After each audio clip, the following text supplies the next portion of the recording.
High Plains Sports Network. Welcome back to the High Plains Huddle, and the Panhandle is still dancing in Still December. dancing, yes they are. Idalou stuns Rocky Balboa, Canadian, and West Plains dominate. And Stratford and Groover rematch is set. West Texas pounds the Rock into quarterfinals, and they're still the great story of the year. So we have what's coming up next is Idalou versus Canadian. Wildcats jump out to a 17-0 lead in special teams chaos. Quarterback Camden had 3 rushing touchdowns. Running back Hudson had 102 yards, and Canadian rallies, but stopped late in the game, and they could not come back. We missed that pick. We missed it. I think everybody in the Panhandle missed that pick. Good job to Idalou, really, like you said, kind of knocking down the big dog. Because up here, Canadian expects to play in December and do their Christmas shopping in Dallas. So, and everybody else expects them to be there too, but Idalou had better plans, and they also did it in the Panhandle. That's so right. That was another stunner. Well, how about West Plains and Canyon? Defense allows 61 first half yards for West Plains. 61 total yards. In the third round of the playoffs. That is impressive. Macon, once again, shows up. Reed is just Reed, 251 yards, 3 touchdowns. It was incredible just to see him continue to go and move the ball and move to the state. I still think they'll beat Stephenville. It's going to be a battle, I tell you what. How about Hooker? Hooker had 2 touchdowns and an interception plus a 79-yard scoop and score. He had a trifecta. I don't know if a lot of people know who Hooker is. His dad was an amazing basketball player at Randall High School. Really? Okay. Years back. He was an amazing 3-point shooter. Still can shoot today, lights out. Hooker's a big-time basketball player just like his dad, but football has become his thing. And he's showing up when he needs to. He's always been starting with West Plains since he was a freshman. So coming up big in the playoffs is awesome. Well, they definitely have a rematch coming up. Last year, I think West Plains snuck up on Stephenville. I think they looked past Stephenville. They were looking to that Salina game. And, West Plains only being last year in their 3rd year as a program. This will be their 4th, but I don't think they're sneaking on anybody this year. No, they're not sneaking on anybody. I think it's going to be a great game. I think it's going to be low scoring. I don't think it's going to be the high scoring at the both. I mean, they put 51 up, I believe, on Randall. I think it's going to be a low scoring game there. But it is, but how about Groover versus the Ropes? You had defense dominate 130 yards total. They only gave 61 yards in the West Plains, but 130 yards total. That's passing and that's defense. That's all was allowed, in that game. That was crazy. Yeah, Lanker had 139 receiving yards, and Satterfield had 237 passing yards plus 2 rushing touchdowns. So Groover is really rolling. I told you, they're trying to get them a new football field to match the basketball stadium. And their huge rivalry coming back with Stratford. So we'll talk about that a little bit later on all these matchups. But, yeah, they've got Stratford next. Yep, Stratford comes out, 21 points on the first 6 plays. They had 21 points on Bovina. Jumped out there pretty quick, and they never looked back. When you're in a game like that, and you're on the other side of that, what does that do for just the momentum for you as a team that just 6 plays and they're up 21 points? Oh, that crushes the momentum for the opposite team, but for the team that's putting those points up, that gives you a feel like, oh, yeah, we're here. Nothing can stop us. We're here. Let's continue to move on it. But you have to keep the kids in line and make sure that they understand, like, hey, anything can happen as long as there's time on the clock, so be prepared. As a coach, when you get down like that, being a previous coach, you got to script out your first 10 to 20 plays or 25 plays, depending on what your normal is. What do you do at that point? Do you scrap that, or do you stick with that original game plan, even though it's popped that quick? No, you try to stick with, me personally, you try to stick with your game plan. You don't let what they do deviate from too far away, because that's when you start to fail. When you say, oh, I got to go over here, but you also plan for that, okay, just in case. You have different, on your chart, you have different scenarios within that chart of different plays, but you don't try to just throw your way back in, but you try to stick to who you are, and there's just bend, don't break type of atmosphere that you want to try to set with the players. And then you also have to tell your quarterback, don't force anything. Let's just take play by play and go from there. Because you probably get into that calm down guys. Otherwise, they're going to feel anxious. Oh, yeah. They're going to get super anxious. Once they see you anxious, they're going to get anxious, and then things are going to just go really, really sour. Yeah. West Texas High versus New Home. 370 yards rushing for West Texas. as a team. That's a lot. That's a whole lot. Have you That's a seen whole their lot. offensive line though? Yeah, and that picture that For a somebody 2A school, somebody put a picture up of I saw that. of the D lineman and the West Texas lineman. He's like at his He's belly like button. here. The kid's like here. It's crazy. And for them to be such a smaller school, they've got a big line. They have a huge line. They have a huge line. That'll cost you. No. They have a huge line there. And those kids look like the kids we saw down at UT this past week. I mean, 6+. I'm like trying to figure out where are they feeding those kids? What's in their milk? Yeah. Plains, we're gonna need more milk. Well, how about Miami and Klondike? Miami undefeated going into that and loses to Klondike.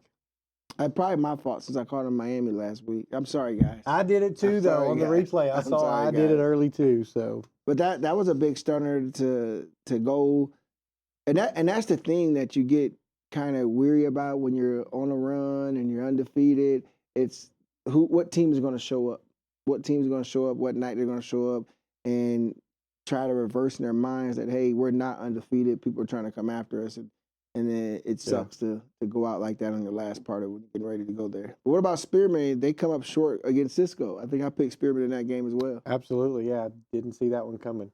And that's the beauty about playoffs. You don't know what team is going to show up. I mean, Katy got knocked off.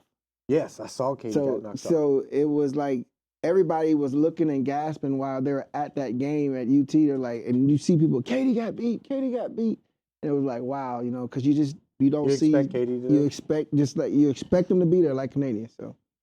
Well, I don't want to do games of the week yet. I'm going to go down to some of these other scores. I've got all the scores down there a little bit further. I did not see Allen blowing out Odessa Permian, I didn't see a blowout. I thought they were. I thought Allen would have been a win. better game. but I was surprised it was. Yeah. Permian is coming back. They're coming back, making their statement of who they are as a team, and they're getting back up there. Yeah, there's that Summer Creek and Katy 38-37 was that final score. Yep. Last second deal, and it was cool to witness and see that. But what about DeSoto? DeSoto started off real shaky this at the beginning of the year, but now they're starting to find their playoff groove, and they put 56 up against College Park, and they were really excited about that. We were sitting around, a lot of the kids from Willis, almost like their whole team was at the game. I'm like, don't y'all have a game tomorrow? And this is a night game. Like, yeah, we got to be on the bus at 8:30 in the morning. I'm like, man, y'all might want to go get some sleep. But again, big old lineman said, y'all should get on the bus and come back with us. I was a little surprised. I thought South Lake Carroll would beat Prosper. I just didn't think they'd beat them 49-31. I was surprised that was as much of an offensive show as it was. But yeah, I thought more defense was going to come up. But yeah, for sure. But what about the Anna Melissa game? Oh yeah, 49-7. did you see that coming? No, I thought it was going to be a closer game, and I thought Anna was going to win by 3 points. That's what I picked. Melissa just. I think Melissa tried to say, hey, we're the real big brothers. You guys are still the little brothers. We're going to make sure you know that since last time it was such a close game. Because I believe they only lost by 7 in the regular season. So they came in to dominate, and they truly dominated. Yeah, no, that's for sure. Just scrolling through a little bit. South Oak Cliff continues to roll. I know I don't have the final on here, but they did win big. Well, and then Walnut Grove, they lost to Argyle. Oh, yeah. Walnut Grove was picked to win, and they lost 42-59 to Argyle, which was a big shock. And then North Crowley, Coach Gates, they're continuing to roll. They beat they beat their team. They beat them pretty good. I think it was like 50-something to 21. So it was a really good game with them. So he's still doing his thing. So we're proud of him because he's coming from this area. He started with the Dusters. Then he went he started with the Dusters. Then he went to West Texas A&M with Coach Carthel. Then he went to Tascosa. Then he went to Dumas with Coach down there for a little bit with Dunham. Moved to the Metroplex, and now he's doing great things. I'll tell you the others. Athens and Sunnyvale was a close game, 37-36 in that 4A D2 game. That was a little bit shocking. There's Carthage. They do beat Texarkana Pleasant Grove 34-20, so they're rolling in. I don't know how many that'll be state titles for them if they pull another one off. And their running back. That's like the Bushland of football. I think their running back is now a 5-star. 5-star. And he committed to Texas A&M, and he is rolling right now as well. Looking on through here. Paradise whipped up on Jim Ned. I didn't see that one coming. I thought Jim Ned would give them a little bit better fight. That was 27-7. There's the Idalou game. What about the Rankin? Rankin and Whiteface. Did you see 82-38? Oh yeah, Did you see that? I didn't see the game. I didn't. 82-38. But then you had Union Hall 82, Aquila 32. How about Jayden and Benjamin 70-56? I saw that. Those, and you gotta love I six-man thought that scores. I thought that was a basketball game at first when I first looked at it. I'm like, what in the world? I was like, they are just insanely just doing great things. So it's if you haven't watched six-man football, I would encourage anyone to go watch six-man football. It is a fun deal. They get ready to do great things, and I just love it. I love the quick scoring. I love the defense. I love the big boys playing running back. I love it all. Yeah, no, it's great. It's great. Well, two big games to spotlight up here, and really three. But you got Groover versus Stratford. That's going to be right here in Canyon at Happy State Bank on Friday. Big rivals. What time is that game? I believe it's 7 o'clock. I'll look it up. I know they're playing either at 7 or 4. I think. I couldn't remember. Oh, are which they one an it early was. game? I can look it up real fast while we're sitting here. While he's looking that up, we got West Plains versus Stephenville. They're going to play at Lowry Field down in Lubbock. So that's a pretty good field. So I just think that I think West Plains might get them. They might. Let's see. Groover and Stratford, they are at 7 o'clock. 7. 7 o'clock. Yeah, West Plains and Stephenville. So I'm gonna pick. I think Groover's pretty hot right now. I'm gonna pick Groover to win that game. I'm picking Groover over Stratford. Yeah, I think so too. West Plains and Stephenville. I'm gonna go with West Plains. Gotta go local. But I just think they're going to beat them. I think that group is such a tight knit group of boys. They play together so long, And they don't want it to end. Yeah, they don't want it to end. When you have a relationship like that where the guys are just like this, there's not a lot of separation. A lot of them play other sports together. Like they go football, and majority of them go to baseball. And then some of them run track, but they all are doing stuff together. They have all these team dinners. They have all these team functions that they're doing. They really built a relationship, and I believe that they really like the guys that they're playing with. And when you like the guys that you're playing with, it's a different feel, different atmosphere. The parents, everybody gets along. Any kid that is out front, they're cheering them and pushing them out front. They're not saying, "Oh, I wish my kid was there," and why can't my kid? So I just think that they have a magical run with these last 4 years, and it'll be just awesome to see them finish it that way. So that's what I'm looking forward to.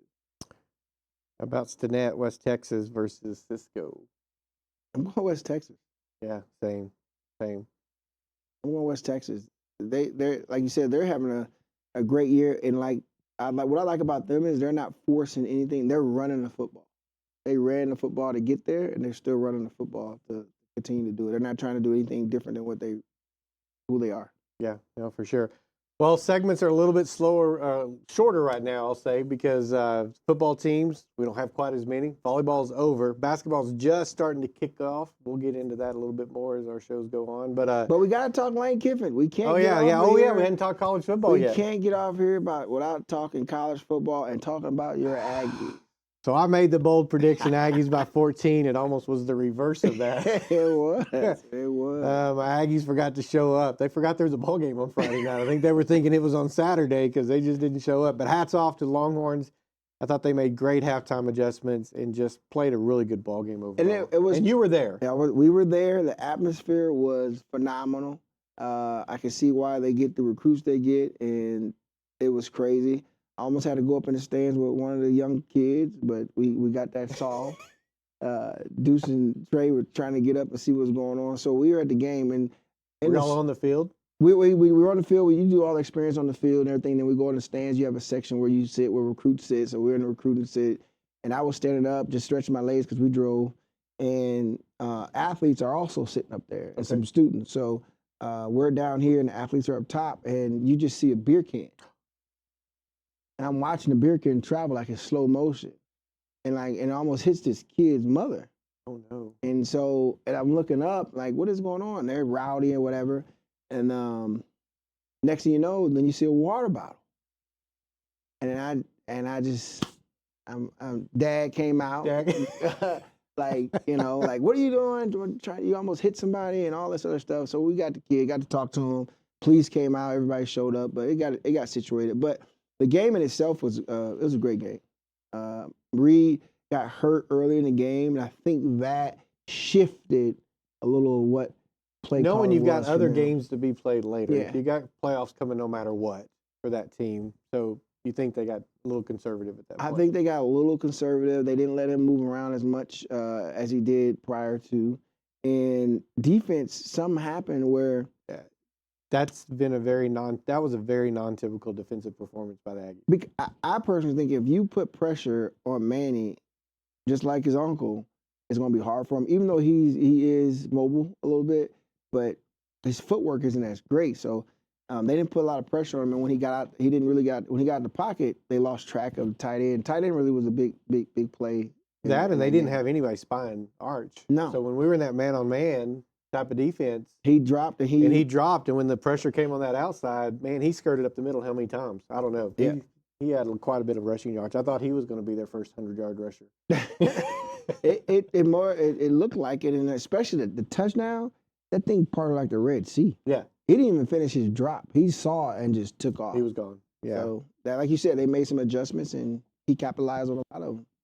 Yeah. So, and they had a couple questionable calls in that game for both sides. But it was some questionable calls for you guys. I was like, ooh, that should have been pass interference. Early on, for sure, there were a couple.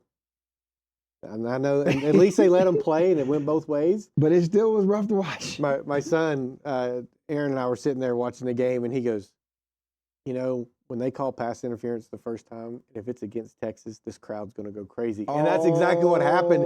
They call that pass interference. It should have been offensive pass interference, not defensive pass interference. But I bet that stadium went. Oh, my goodness. That place was going crazy. Now, if we were at Tech, they probably would have threw tortillas at us and took the fine because they weren't too happy. And then because it showed, like they have a huge screen that we're right by, and they played that on that thing over and over. Ooh, and they paused it. I never seen a stadium do that. They paused it on that part where he didn't hold him. Yeah, it was pretty bad. As well as that first down that they gave. That was bad too. Well, how about some other college games? We'll talk about Ole Miss. Ole Miss won. They beat Mississippi State. That's their in-state rival. But it was close at first, and then Ole Miss just took the rest of the game. Yeah, but Lane Kiffin won't be there after this weekend, right? He's gone. Let's talk about that. My perspective from that, I'm gonna talk coach perspective with all this NIL, all those different things. Coaches, what I found out, they really rather stay where they are, but there are jobs that are better than the situation that Kiffin even went on record saying he wanted to stay. Yes. He said that after their game Saturday. He said it the whole time. Yeah. He's been pretty adamant. And I'm not a big Kiffin fan, but I respect that he was saying, I want to stay and see it through. And that's the one thing about Kiffin that I do like, the fact that he does, some of the things that he do with the kids. He is about his kids when he's coaching them. And the fact that, he didn't go toward the school. His family went. So his wife could go. So he could focus on his team. And then him focusing, it just wasn't fair on how they're pushing him out of Ole Miss and he wanting to stay and finish the season and finish the playoffs. I think you should have that opportunity to do so. I'm not sure, but I believe Coach Morris is finishing his out. I don't think he's leaving right now as they get ready to go to the playoffs. That's correct. I don't know. No, he's not. And then also Summerall, he's finishing at Tulane. Yep. They're not forcing him out, but that's just good leadership to me when the AD says, hey, we know you're going to somewhere else, but finish your obligations with us and we'll let you and, do your thing and we'll try to make sure that the transition is smooth. But I think when you get people with egos and emotional deals, it comes into play, and I think that's what's going on here. Because he wanted to stay. Yeah, he made that very clear. His team, the players wanted to stay. And he made it very clear. Yeah. So, but they sent 2 planes today, and if you were on the plane off to LSU, if you're not on the plane, you're not going to LSU. Well, wow. And I'm just curious now that they made him leave, and I know he has some of that staff that's going to want to go with him. Yeah, they were on the planes. That's why they sent 2. They forced him out as well. Wow. What I've heard. Wow. I wouldn't. Well, don't take 2 planes for Kiffin and his wife and. I mean, that's couple what I thought. kids, right? That's what I thought it was for. But sometimes they don't do that because, wow, I don't know. And that I situation, think the defensive coordinator stayed, is what we heard. because he's going to be. I don't know if he's the next head coach or not, but it may be him. He's on the He'll be D-line. the interim probably. Yeah, Yeah. And then- Interesting. Well, Georgia holds on. That was closer than I thought it was going to be. 16-9. But let me tell you, Georgia Tech. Georgia was closer than they thought too. Georgia Tech's a scrappy team. Yeah, I mean, last year the game was I think it was 3 overtime. Yeah. And so they always play when it comes up to playing against Georgia. That Texas quarterback's not too bad. He's not too bad at all. But they always play a good game when they play one another. So Indiana cruised. That was easy. he didn't throw a touchdown, I think, to the second half. Because they just ran the ball. They ran the ball. That's the most yards Indiana's ever had in the game. They 82-yard scramble from the line of scrimmage. They were just running the ball down their throat. Omar had an amazing. He made 3 people miss, 4 I think, to get in the end zone, 43 yards. So he had another big game, another big fourth quarter. Excuse me. So What did we got to see how he does. Texas Tech still rolling? Big win over West Virginia, 49. Big? Nothing. I mean, That was embarrassing. I didn't see them beating them like that. That was a monstrous game. yeah, that was. I'm trying to figure out if they just laid down for them just to beat them. Right? They didn't put up a fight. Oregon closer than I thought. 26-14. They beat Washington. That game was much closer than I That thought game it was gonna close the whole time. It was a good defensive game, and it was a lot closer than what I think a lot of people thought. What about the Ohio State-Michigan game? They started off pretty close, and then they kind of stretched out late in that I fourth just think quarter. Ohio State's really good. Yeah, Julian's really good. I don't know. He's like, I've never seen this before in college football. No one's talking about Ohio State.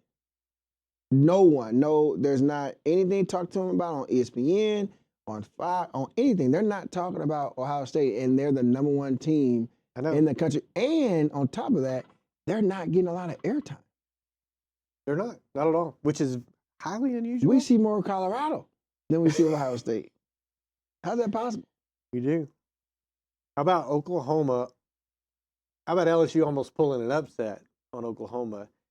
I thought it was a real possibility going into that game that LSU could win that game. I did too. I really did. Especially when they got the first field goal and they went up. I was like, okay, LSU going to find something. Their defense is going to continue to play well because they have been. They've got athletes. They on have that team. athletes. They've been playing well. OU's offense has been like, all season. So I thought that they were going to pull that off, but turned back and I saw the Oklahoma pull it off. And then what about Vandy in Tennessee? Oh my gosh, Vandy just stomping Tennessee. Vandy in Tennessee. Pavia, man. Coming out of a little bitty New Mexico. He took a bet on himself and went to Vandy, and he is Rolling, dude. I don't see him going to New York, but a lot of people No, but he want to makes see a him. case Eh, to some degree. how many but, go? 5? Yeah, 5? go. I got 4 other people that's better than him. Yeah, I don't think he's gonna go, but it's nice that he's in the talk because I love to Yeah. watch the way that he plays the He's game animated. is I love it. contagious. I Right? love it. I love his animation. I think he elevates his team because of that, Mhm. without a doubt. Let's see, we got any other surprises in here? Oh, Alabama and Auburn. That was a I didn't think Auburn would be anywhere close in that game, but it's when you're doing those rival games, records out the window. Everything's out the window. We were down there last year in that atmosphere at this time. Deuce and I went to recruit a visit there, and that was the same thing. It was a close game here and there, and then all of a sudden Alabama pulls it out. But it was only due to the crowd and to the atmosphere of what was going on. So those are always really, really good. How about Look out for Freeze may end up back at Ole Miss too. By the way, would be interesting. How about Cal knocking off SMU? Come on, Mustangs. who saw that coming? I really want the Mustangs to win that game. Because they needed it for the playoff. Yeah, They so needed they're it for- probably out. They needed it for that playoff burst, and it's only because they're out because they're considered little brother. Yeah. They have a case of what they've done in the last 2 years and their record, how they've been winning, how they've been playing, but the fact that they can really say you really don't have a strength of schedule, and the fact that they lost that game. Notre Dame took care of Stanford, but Notre Dame is under a lot of fire right now that they shouldn't be in the playoffs. I don't think they should. They're still independent. They're still like Yeah. they're the only one I believe still independent, and like they lost. Yeah, They They lost. They lost big too by a couple teams early. So, like Sarkisian was saying after the game, like they beat a 11-0 Texas A&M team, and that they weren't supposed to beat. And their strength of schedule proves that they play people out of conference who are a lot tougher, and that they should be it. I mean, because somebody played, I don't know who it was. Somebody played like Colgate or something last week or a week before, one of the top teams.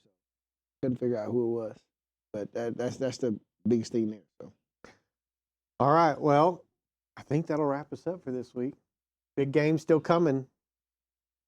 So December. I think still I want West Plains to win.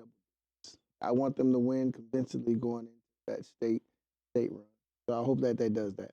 I hope they do it too. I hope all three of these key teams that are left in the Panhandle Yeah. do really well this weekend.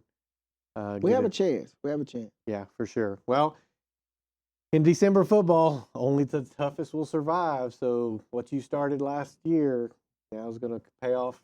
It's going to pay off here in this tail December. end. So, the High Plains Huddle, sponsored by Plains Dairy and L4 Media, and produced by Warrior Garden Studios. HPSN, where moments Become memories.